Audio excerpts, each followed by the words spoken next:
Welcome back, movie lovers. I'm Josh. I'm Chris. And with our powers combined, we are Garner Brothers movie lovers.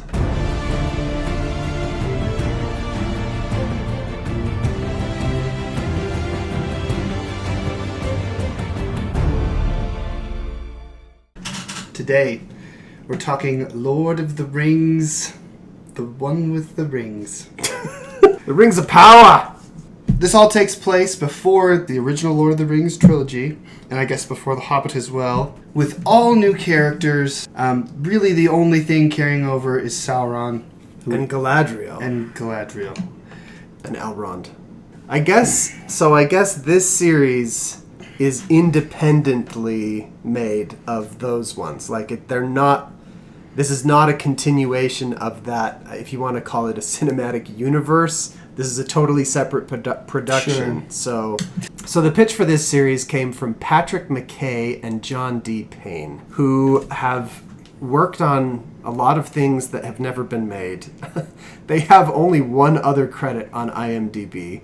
They apparently helped as writers on the third J.J. Abrams Star Trek film, but they were uncredited on that film. They also worked on another Star Trek movie that J.J. Abrams was going to be involved in, but that movie never got made.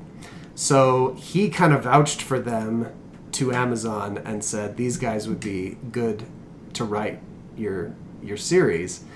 It was their idea, once Amazon bought the rights to Lord of the Rings and The Hobbit, it was their idea to make the series about the Second Age and the forging of the Rings of Power and the huge climactic battle with Sauron and all the peoples of Middle-earth against him and his orcs at the end. All of that is told in the 5-minute prologue of the Fellowship of the Ring, and now we're getting a whole 5-season, they say, television series about it. 5 seasons. Yeah, it's going to be a big one. At least those are the early plans. Who knows how it's going to go and what's going to happen, but this is reportedly going to be the most expensive television series ever made, and it looks it. It looks perfect. Amazing. The first 2 episodes were directed by J.A. Bayona, who directed Jurassic World Fallen Kingdom and A Monster Calls and The Impossible and The Orphanage and some other stuff. He's good. He's good. He's a good director and got some good performances out of these actors. And I don't know how much he was responsible for the visualization, the shots and stuff, but there's a lot of good shots in this. It looks just like Lord of the Rings. I mean, it looks just like you want it to look. Feels like Lord of the Rings. Looks like Lord of the Rings. Sounds like Lord of the Rings. Yep. Even though it's not based on a series of books that were actually written by Tolkien, it's all based on backstory that he told that you can find in the appendices at the back of The Return of the King, or I'm sure there's other places that they're basing things off of as well. And I know that there are some super diehard Lord of the Rings fans that are up in arms about this series because it might not be adhering quite so close to canon as they would like it to. But this felt good to me. I'm not a Lord of the Rings super fan. I do love the original Lord of the Rings movies, and I've seen them many times. But I'm not deep into the canon like some people are as far as Tolkien's actual writings and all the Silmarillion and all the appendices. I've never read those, so I don't know all of that stuff. But I loved it. I mean, we're only 2 episodes in, so it's not like, we've had a lot of, build up to a lot of great things yet. But just in the first 2 episodes, I thought they felt and sounded and looked just right. I agree. I do think the first episode, I think the second episode was better than the first, and I think that's just due to the nature of how TV shows are. The first episode has to be this introductory thing that just is kind of in the way of the story, and it is a little bit that way. But some interesting stuff happens at the end of the first episode, and it is just all the more intriguing during the second episode. So I'm looking forward to the future of the show, and I guess we'll have to come back. I really like some of the characters. Some of the characters are... there were really none of the characters that I disliked, but, I love Durin, the Dwarf King. Mm-hmm. He's great. I love his relationship with his wife. I think that's great. I love his friendship with Elrond. I think that was the most interesting part of the second episode to me. I thought that was really good. I wanted to punch Elrond in the face a little bit less after the second episode. I've decided all the elves, I'll just want to punch them all in the face. All the male elves. Every time I see one, I'm like, man, you all have the most punchable faces. Anyway. You didn't think that the one elf had a punchable face? Nah, because he looked like a normal person. Galadriel's good. Galadriel is good. Morfydd Clark, I think is how you say her name, did a really good job as Galadriel. She's not like the Galadriel that you know from The Lord of the Rings, but this is several thousand years before that, I think, so it makes sense that her character would evolve. And I understand that they're trying to write her character arc so that by the end of the 5th season, she is the Galadriel you know from The Lord of the Rings. And now, right now, we're getting a much more raw and angry version of Galadriel. Yeah. Which I thought worked. There's characters that are good that it seems like they're going to be involved in a bad thing. And there's characters that appear to be good but maybe have already been involved in bad things. And, like, it's all very intriguing. Yeah, it's hard to say much about it when you've only seen 2 out of the 8 episodes. And I don't want to get too excited about it because I've seen other streaming episodes where I thought the first 2 episodes were really promising, and then I really didn't like what they did with it. We'll see what they do with this, but it seems like this feels like a really quality show after 2 episodes, more than any of the Disney Plus original series that we've seen, more than the Wheel of Time series that Amazon did. Like that one was okay, others, but this one to me just felt really solid, and it was the feel of it that I think they needed to nail, and they did. There was some interesting cinematography.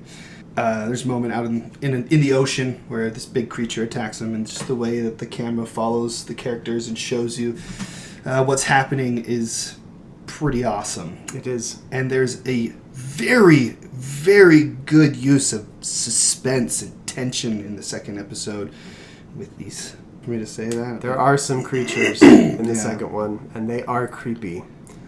And J.A. Bayona's really good at that kind of thing. I mean, he got his start in horror films, and so you get that in Jurassic World Fallen Kingdom, too, with the dinosaur in the house with the super long claws. Edward Scissor Dinosaur, or whatever that thing was. There is the big black raptor monster thing. Oh, it's really dinosaur. Great. That's the best part of the whole movie. Bayona is good at creepy scenes, and so there's a little bit of that in the second episode. I enjoyed that. I enjoyed it a lot. The music is excellent. It is. They did bring Howard Shore back just to write the opening titles for it, and it sounds just like Howard Shore doing Middle Earth. It's glorious. But because this is a separate entity from the other things, I don't think they're going to be allowed to use any of his themes from the movies or so that would be really sad, because when the One Ring comes out, I would love to hear that One Ring theme that he wrote for those movies. Yeah, I was thinking there's probably some themes, if they could carry it over, that would be awesome. It would be, but he is not responsible for the rest of the music. He just did the opening credits. Bear McCreary wrote the rest of the music. Bear McCreary is an excellent composer. He does an amazing job. This sounds very cinematic. It does not sound like a TV score at all. Sounds like a film score. He's got multiple themes. He has a dynamite theme for Galadriel that I could hum for you right now, which is really impressive, because usually these days, coming out of 2 hours of watching something, you can't hum the themes. But I know Galadriel's theme. He's got a beautiful theme for this stranger guy. We don't really know who that guy is yet. There's a lot of really good themes. Good theme for one of the Harfoot characters. They're kind of like a precursor to hobbits.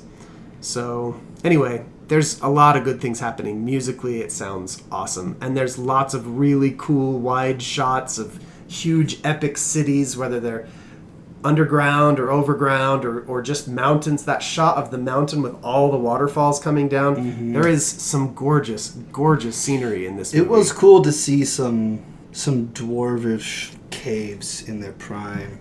Yeah. Because we didn't get that with Lord of the Rings. In this movie, we finally get to see what a dwarven city looks like in its heyday. Prime. And it's really cool. It's pretty cool. Really cool. And the dwarves are funny. I like the dwarves a lot. We really needed that. The first episode is pretty much void of any lightheartedness at all. There's a lot of comedy in the second one. And the second one, there's a little bit of a break from that, which was needed. So. I shouldn't say a lot of comedy, but... No, not a lot. But just the right amount. Is there anything negative about it that you want to say? My only criticism maybe is that not a lot happens in the first 2 episodes. In some ways, kind of a lot happens, but it's a lot of setup. And I think it's all leading somewhere really great, but it's hard to say that at this point. I just thought it's amazing how little story we've told in 2 hours compared to one of the Lord of the Rings movies. What if you take the first Lord of the Rings movie and divide it into 5 sections and only show the first 2 to everyone? I don't know why, but the whole world seems to think that TV shows are better and gonna be bigger than movies, because that's just the way everything seems to be going. It's TV shows, and that's probably my biggest beef with this. Is it's a TV show. I want to see these 8 episodes in a movie, or I could sit down and just suck it all in. Make 5 movies. You dummies. 5 8-hour movies. Is that so much to ask?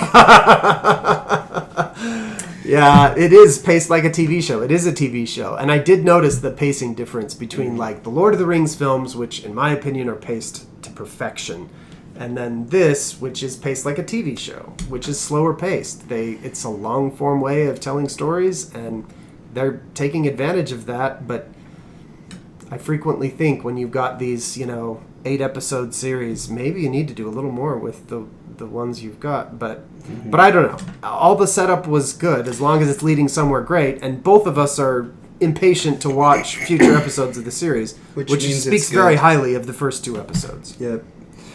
Yeah, so there's not much more to say at this point about this, except that we think it's going to be good. We'll withhold our final verdict until after we've seen all of them. But yeah, I would recommend giving it a watch if you've got Amazon Prime. So yeah, give them a watch. Yeah, let us know what you thought about it. We still don't have a sign-off that is not dumb. Like the video and subscribe, and come back and see what our thoughts are for the rest of the series after it's over. Oh, wait. And Chris Evans calls Ryan Gosling a Ken doll. A Ken doll. In the gray man. In the gray man, yeah, okay. Yep. Now we're done. That's our news.